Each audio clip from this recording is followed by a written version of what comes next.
ভারত জুড়ে যুদ্ধের প্রস্তুতি, রাজ্যে রাজ্যে মহড়ার নির্দেশ কেন্দ্রীয় সরকারের। হামলা প্রতিহতে প্রস্তুত ইসলামাবাদও, হুঁশিয়ারি শাহবাজ শরীফের। যুক্তরাষ্ট্র ও ইসরায়েলের সামরিক হুমকির তীব্র নিন্দা ইরানের। সার্বভৌমত্ব রক্ষায় যে কোনো আগ্রাসন রুখে দেওয়ার ঘোষণা, জাতিসংঘকে তেহরানের চিঠি। এবং পুলিৎজার বিজয়ীদের নাম ঘোষণা, 4 বিভাগে জয়ী নিউ ইয়র্ক টাইমস। আত্মজীবনী লিখে পুরস্কার জিতলেন ফিলিস্তিনি লেখক তোহা।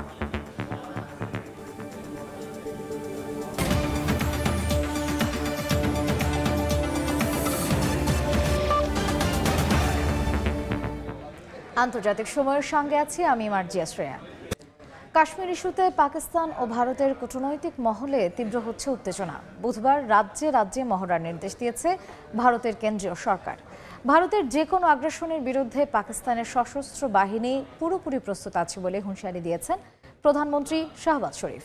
নয়াদিল্লির একতরফা পদক্ষেপে আঞ্চলিক নিরাপত্তা হুমকির মুখে পড়েছে বলে জাতিসংঘে অভিযোগ করেছে ইসলামাবাদ।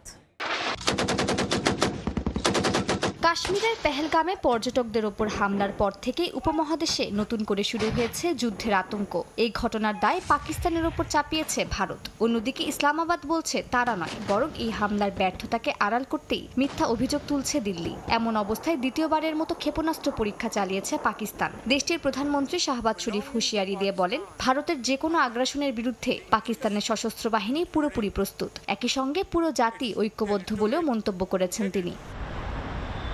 জবাবে যুদ্ধকালীন তৎপরতার মহড়ার জন্য বিভিন্ন রাজ্যকে নির্দেশ দিয়েছে ভারতের কেন্দ্রীয় স্বরাষ্ট্র মন্ত্রণালয়। 1971 সালের পর কেন্দ্রীয় সরকার এই প্রথমবার এ ধরনের মহড়ার নির্দেশ দিয়েছে।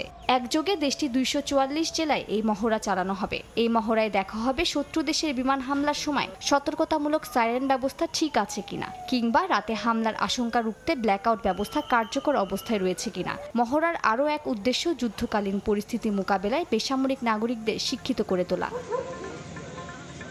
সোমবার জাতিসংঘের নিরাপত্তা পরিষদের বৈঠকে ভারতের বিরুদ্ধে অভিযোগ করেছেন পাকিস্তানের স্থায়ী প্রতিনিধি আসিম ইফতিখার। তিনি দাবি করেন, কাশ্মীর এখনও অমীমাংসিত। পেহেলগামে হামলার পর ভারতের একতরফা সিদ্ধান্ত ও আগ্রাসী মন্তব্য এই অঞ্চলের স্থিতিশীলতাকে হুমকির মুখে ফেলেছে বলেও আশঙ্কা প্রকাশ করেন তিনি। দুই দেশের নেতাদের সঙ্গে ফোনে কথা বলে সংযোগ প্রদর্শনের আহ্বান জানিয়েছেন জাতিসংঘ মহাসচিব আন্তোনিও গুতেরেস। এদিকে পাকিস্তানের বিরুদ্ধে ভারতের ভিত্তিহীন অভিযোগের কারণে দক্ষিণ এশিয়ায় নিরাপত্তাজনিত উত্তেজনা আরও বাড়ছে বলে মন্তব্য করেছে ইসলামিক সহযোগিতা সংস্থা ওআইসি। মালিহা সুহরাওয়ার্দী, সময় সংবাদ। ইয়েমেনের হোদেইদা বন্দরে ভয়াবহ বিমান হামলা চালিয়েছে ইসরায়েল। এতে নিহত হয়েছেন অন্তত 2 জন, আহত হয়েছেন 42 জন। তেল আবিবের বেন গুরিয়ন বিমানবন্দরে হাউথিদের ক্ষেপণাস্ত্র আঘাতের একদিন পর এই হামলা চালানো হলো। এদিন ইয়েমেনের পাশাপাশি সিরিয়া ও লেবাননেও হামলা চালিয়েছে ইসরায়েল। ইয়েমেনের স্থানীয় সময় সোমবার গুরুত্বপূর্ণ বন্দর নগরী হোদেইদায় বিমান হামলা চালায় ইসরায়েল। তেল আবিবের বেন গুরিয়ন বিমানবন্দরে হাউথি ক্ষেপণাস্ত্র হামলার একদিন পর 30টি যুদ্ধ বিমানের স্কোয়াড্রনে চালানো হয় এ হামলা। ইসরায়েলি সেনাদের দাবি, হাউথিদের গোপন আস্তানা ও সামরিক অবকাঠামো তৈরির মূল উৎস ছিল সেখানে। তেল আবিবের গণমাধ্যম জানায়, এই অভিযানে ফেলা হয় অন্তত 48টি বোমা। বন্দর এলাকায় ব্যাপক ক্ষয়ক্ষতির পাশাপাশি হতাহতের শিকার হন বেশ কয়েকজন। এদিকে একাধিক আন্তর্জাতিক গণমাধ্যমের প্রতিবেদনে বলা হয়, যুক্তরাষ্ট্র ইসরায়েল যৌথভাবে এই অভিযান চালিয়েছে। তবে এমন দাবি অস্বীকার করেছে যুক্তরাষ্ট্র। নাদিম মারজান, সময় সংবাদ। গাজায় ভয়াবহ ইসরায়েলি হামলায় প্রাণ গেছে অন্তত 54 ফিলিস্তিনের। এরই মধ্যে পুরো গাজা দখলের পরিকল্পনায় অনুমোদন দিয়েছে ইসরায়েলের নিরাপত্তা বিষয়ক মন্ত্রিসভা। এমনকি মানবিক সহায়তা কার্যক্রমও নিয়ন্ত্রণে নিতে চায় তেল আবিব। তবে হামাসের দাবি, ইসরায়েলি চেষ্টা ব্যর্থ হবেই। সীমান্তের বাইরে মানবিক সহায়তার শত শত ট্রাক দাঁড়িয়ে থাকলেও খাদ্য পানি থেকে শুরু করে সব দিকেই অভাবে দিন কাটছে গাজার বাসিন্দাদের। এর মধ্যে অব্যাহত আছে নেতানিয়াহু বাহিনীর মুহুর্মুহু হামলাও। সোমবার গাজার উপর সর্বাত্মক অভিযান চালাতে নতুন পরিকল্পনায় সায় দিয়েছে নেতানিয়াহুর মন্ত্রিসভা। ঘোষণায় ইসরায়েলি প্রধানমন্ত্রী জানান, এবার আর পিছু হটা নয়, বরং পুরো গাজা নিয়ন্ত্রণে নেয়ার প্রস্তুতি চলছে। গাজা সিটির বাসিন্দাদের দক্ষিণাঞ্চলে সরিয়ে নেওয়ারও ঘোষণা দেন নেতানিয়াহু। দাবি করেন এটা করা হচ্ছে বাসিন্দাদের নিরাপত্তার জন্যই। এদিকে জাতিসংঘের মত উপেক্ষা করে মানবিক সহায়তা কর্মসূচির সরাসরি নিয়ন্ত্রণও নিতে চায় তেল আবিব, কিন্তু আন্তর্জাতিক মহল এসব পদক্ষেপকে দেখছে জাতিগত নিধন ও জোরপূর্বক উৎখাতের কৌশল হিসেবে। নরওয়েজিয়ান রিফিউজি কাউন্সিলের প্রধান বলেছেন, ধীরে ধীরে দুর্ভিক্ষের মতো পরিস্থিতির দিকে নেওয়া হচ্ছে গাজা সিটিকে। যুক্তরাষ্ট্র ও ইসরায়েলের সামরিক হুমকির তীব্র নিন্দা জানিয়েছে ইরান। সার্বভৌমত্ব রক্ষায় যে কোনো আগ্রাসন বা হুমকি মোকাবিলায় কড়া জবাব দেওয়া হবে বলে জানায় তেহরান। জাতিসংঘে পাঠানো এক চিঠিতে এমন মন্তব্য করেন জাতিসংঘে ইরানের স্থায়ী রাষ্ট্রদূত। এদিকে ইউরোপীয় দেশগুলোর সঙ্গে পরমাণু ইস্যুতে গঠনমূলক আলোচনায় আগ্রহের কথা জানিয়েছে ইরান। ইসরায়েলের বেন গুরিয়ন বিমানবন্দরে ক্ষেপণাস্ত্র হামলার জেরে উত্তপ্ত মধ্যপ্রাচ্য। হামলার দায় ইরানের ওপর চাপিয়ে তেহরানকে হুঁশিয়ারি দিয়েছে যুক্তরাষ্ট্র ও ইসরায়েল। এর তীব্র নিন্দা জানিয়েছে ইরান। যুক্তরাষ্ট্র বা দেশটির মিত্রদের যে কোনো হামলা বা হুমকির কঠোর জবাব দেওয়া হবে বলে কড়া বার্তা দিয়েছে তেহরান। সোমবার জাতিসংঘের প্রধান ও নিরাপত্তা পরিষদের প্রেসিডেন্টকে পাঠানো এক চিঠিতে জাতিসংঘে ইরানের স্থায়ী প্রতিনিধি সাইদ ইরাভানি এমন মন্তব্য করেন।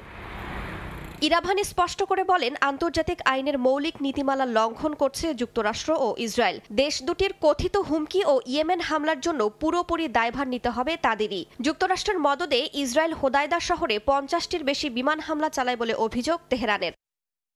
এদিকে পারমাণবিক কর্মসূচি ঘিরে ইউরোপীয় 3 দেশ ফ্রান্স, জার্মানি ও ব্রিটেনের সঙ্গে অরাজনৈতিক ও গঠনমূলক আলোচনায় আগ্রহ দেখিয়েছে তেহরান। সোমবার ইউরোপীয় ইউনিয়নের শীর্ষ কূটনীতিক কায়া কাল্লাসের সঙ্গে ফোনালাপে একথা জানান ইরানের পররাষ্ট্রমন্ত্রী আরাকচি। এ সময় যুক্তরাষ্ট্রের সঙ্গে ওমান ও ইতালিতে এরই মধ্যে 3 দফা আলোচনা হয়েছে বলেও জানান তিনি। ইউরোপীয় ইউনিয়নের পক্ষ থেকেও কূটনৈতিক প্রচেষ্টায় সমর্থনের আশ্বাস দিয়েছে কায়া কাল্লাস। রাইসা জান্নাত, সময় সংবাদ। রাশিয়ার কুরস্ক অঞ্চলে ফের অভিযান চালিয়েছে ইউক্রেন। এতে অন্তত 20 রুশ সেনা নিহত হয়েছেন। রাতভর মস্কোর বিভিন্ন এলাকায় ড্রোন হামলার দাবি করেছে কিয়েভ। হামলার প্রতিহতের কথা বললেও নিরাপত্তার স্বার্থে মস্কোর প্রধান 4টি বিমানবন্দর সাময়িকভাবে বন্ধ ঘোষণা করা হয়েছে। এদিকে যুদ্ধ থামাতে তুরস্কের সহায়তা চেয়েছেন ট্রাম্প। স্থানীয় সময় সোমবার রাশিয়ার কুর্স্ক ওব্লাস্টের তিয়তকিনো গ্রামে ইউক্রেনের ড্রোন হামলায় ধ্বংস হয়েছে একটি ড্রোন কমান্ড ইউনিট। ইউক্রেনীয় জেনারেল স্টাফ জানিয়েছে, সেখানে অবস্থান করছিলেন রাশিয়ার গোয়েন্দা ও হামলাকারী ড্রোনের ক্রু। এতে বেশ কয়েকজন রুশ সেনা নিহত হয়েছেন বলেও দাবি করেছে কিয়েভ। রাশিয়া ইউক্রেন যুদ্ধ বন্ধে এবার তুরস্কের প্রেসিডেন্ট রিসেপ তাইপ এরদোয়ানের সহায়তা চেয়েছেন মার্কিন প্রেসিডেন্ট ডোনাল্ড ট্রাম্প। ফোনালাপে সিরিয়া, গাজা ও ইরান ইস্যুতেও আলোচনা হয় তাদের। এ সময় যুদ্ধের দ্রুত অবসান নিয়ে আশা প্রকাশ করেন ট্রাম্প। নাদিম মারজান, সময় সংবাদ। সাংবাদিকতা জগতের সবচেয়ে সম্মানজনক পুরস্কার পুলিৎজার বিজয়ীদের নাম ঘোষণা করা হয়েছে। সোমবার 15টি বিভাগে বিজয়ীদের সম্মাননা দেওয়া হয়। এছাড়াও শিল্প সাহিত্যের ওপর 8টি বিভাগে পুরস্কার ঘোষণা করা হয়। অনুসন্ধানী প্রতিবেদন বিভাগে ফেন্টানিল ব্যবসার দুর্বল নিয়ন্ত্রণ ব্যবস্থার উপর অনুসন্ধানের জন্য জয়ের মুকুট ছিনিয়ে নিয়েছে রয়টার্স। এছাড়াও ব্রেকিং নিউজ বিভাগে ওয়াশিংটন পোস্ট, এক্সপ্লেনেটরি ও ইন্টারন্যাশনাল রিপোর্টিংয়ের জন্য new York Times, national reporting বিভাগে ওয়াল স্ট্রিট জার্নাল সম্মাননা পেয়েছে।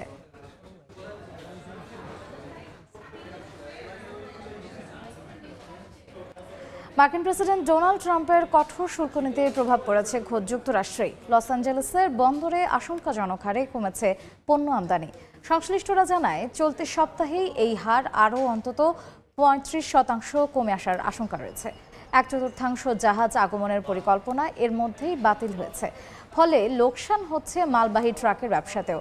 এদিকে মিট দ্য প্রেস অনুষ্ঠানে ট্রাম্প বলেন, নতুন শুল্কের কারণে ছোট ব্যবসাগুলো অনেক টাকা উপার্জন করবে, যদিও বাস্তবতা বলছে ভিন্ন কথা।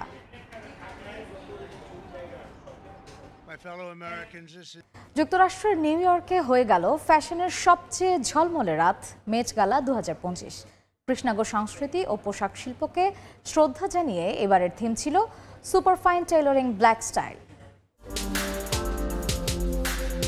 মেট গালা, বিশ্ব ফ্যাশনের সবচেয়ে জাঁকজমকপূর্ণ রাত। এবারের থিম ছিল টেইলরড ফর ইউ, যেটি super fine tailoring black style শীর্ষক প্রদর্শনীকে কেন্দ্র করে গড়া। এবারের গালায় তারকাদের ভিড়ে নজর কেড়েছেন বলিউড বাদশা শাহরুখ খান। পরেছিলেন সব্যসাচীর কালো এসিমেট্রিক স্যুট আর গলায় ঝুলছিল একটি বিশাল রূপালী কেক। মেট গালার ঐতিহাসিক আয়োজনে এবারই প্রথম অংশ নিলেন এই বলিউড আইকন। জেন্ডায়া হাজির হন সাদা থ্রি পিস স্যুট আর ফ্লপি হ্যাটে। একই পোশাকে ফটো ওয়ালের সামনে ছবি তোলেন অভিনেত্রী অ্যানা সাওয়াই, যার ফলে তৈরি হয় অনন্য এক ফ্যাশন টুইন্সিস মুহূর্ত। র্যাপার অ্যাসাপ রকি গালার লাল গালিচায় উপস্থিত হয়ে ঘোষণা করেন রিয়ান্নার তৃতীয় সন্তানের আগমন। রিয়ান্না এসেছিলেন কর্সেটেড বডিজ আর চওড়া টুপি পরে, যেন গর্ভাবস্থাকেও ফ্যাশনের অনুষঙ্গ করে তুলেছেন।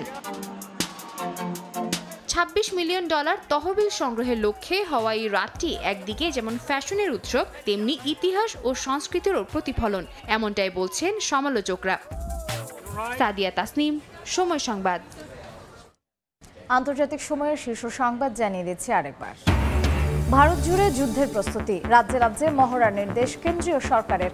হামলা প্রতিহতে প্রস্তুত ইসলামাবাদও, হুঁশিয়ারি শাহবাজ শরীফের। এবং যুক্তরাষ্ট্র ও ইসরায়েলের সামরিক হুমকির তীব্র নিন্দা ইরানের। সার্বভৌমত্ব রক্ষায় যে কোনো আগ্রাসন রুখে দেওয়ার ঘোষণা, জাতিসংঘকে তেহরানের চিঠি।